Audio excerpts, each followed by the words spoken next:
Phenakistoscope. That is an old animation tool where you have a disk that is split into sections. This would be 16. And you have this disk that has animation frames on the front side of it. And then across the edge, you have these little slits cut into it. And on the back, it's painted solid black. You place it in front of a mirror and you spin the disk, look at it through these little slots, and it breaks up the frame and you create the perception of motion. So I'm going to divide this piece of paper into 16 sections. So I'm just going to fold this in half. And I'm going to fold it in half the opposite direction. If I fold this line and make it line up here, then I'll be dividing those two sections in half. That's divided into eighths, but I want a little bit smoother of an animation. I'm going to bisect these.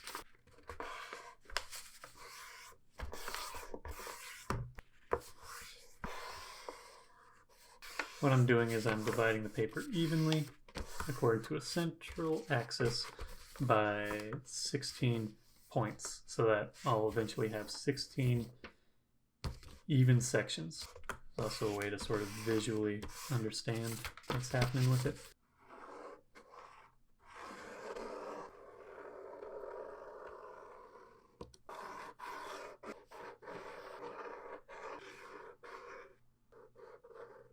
We have paper that's divided evenly 16 times. Traditionally, you'd have something that would just be divided evenly across these angles, and you would have a frame here, and you would just have slight changes and go over here, and then you have little cuts in the edge. I'm going to go a little bit out of that sort of shape. I'm going to just create a line that has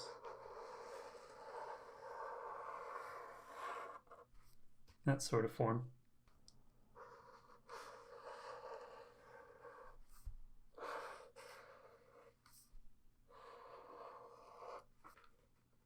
Over here, I have this guy here, and then what you have, something of a tessellation, that now you can use this form as your base. Soft one. So I'm going to create this shape and then animate some sort of form within that shape. Trace over this line.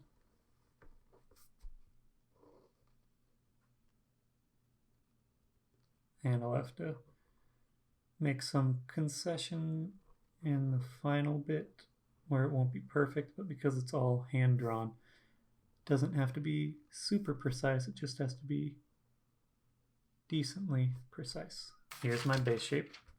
Let's say I have something that starts at this point, and over the period of frames, which I have 16 frames, it goes to here. So like 1, 2, 3, 4, 5, 6, 7, 8, 9, 10, 11, 12, 13, 14, 15, 16. It makes it to this point. Now everything resets at that point because you've gone through one full rotation. And now you have something that's starting here, but now you also have something that's starting at this point. So then you can animate this point to this point over 16 frames. 1, 2, 3, 4, 5, 6, 7, 8, 9, 10, 11, 12, 13, 14, 15, 16. And then you've started over again. So what you end up with is an initial frame that has all of these elements present at the same time. And over the course of 4 rotations, after 1 rotation you end up here, 2 rotations here, 3 rotations there. Over that time period, you're actually only seeing 16 frames, but if you watch, starting at this point, you watch something go up to here, and then to here, and to here, and while you only have 16 frames available in this format, you end up with effectively what would be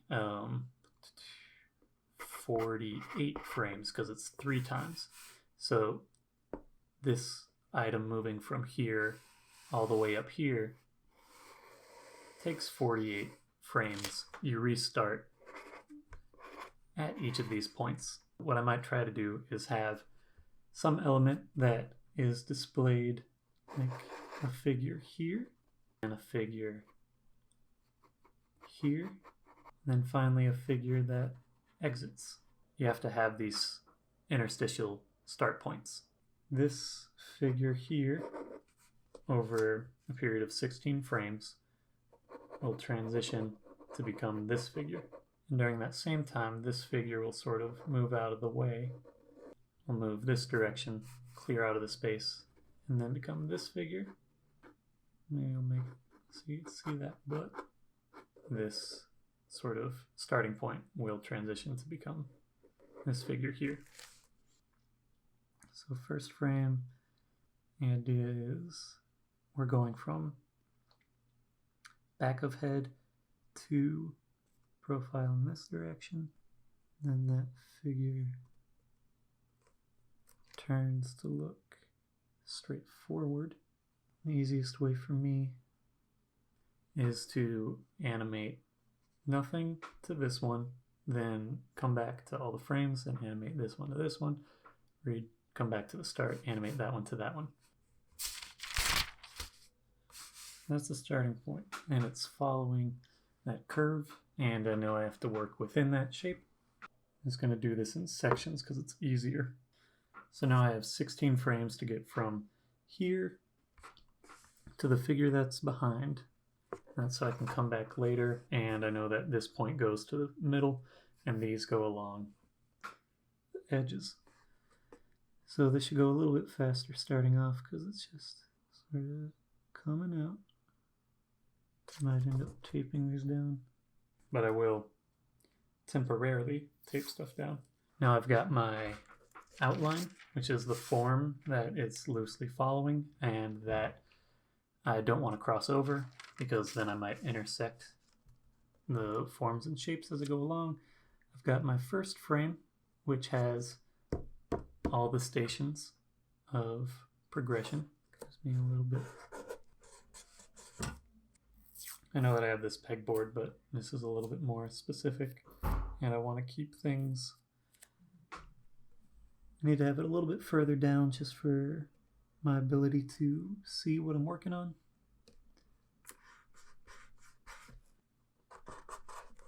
Now I just have to move from this point towards this point over a period of 16 frames, which is maybe more than I need.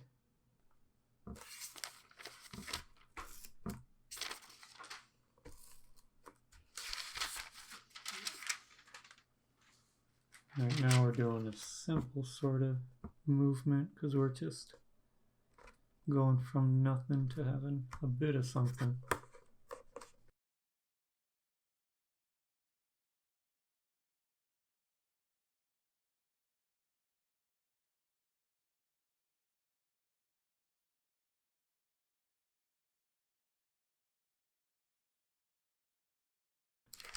Okay, so now we are 1/4 of the way through.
Now we get to color stuff in.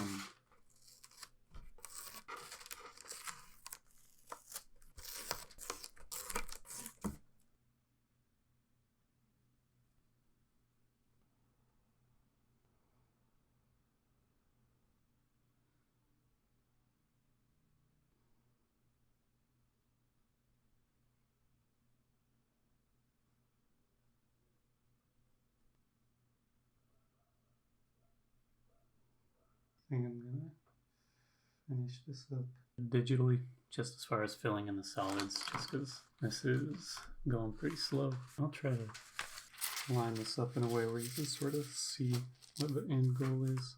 2.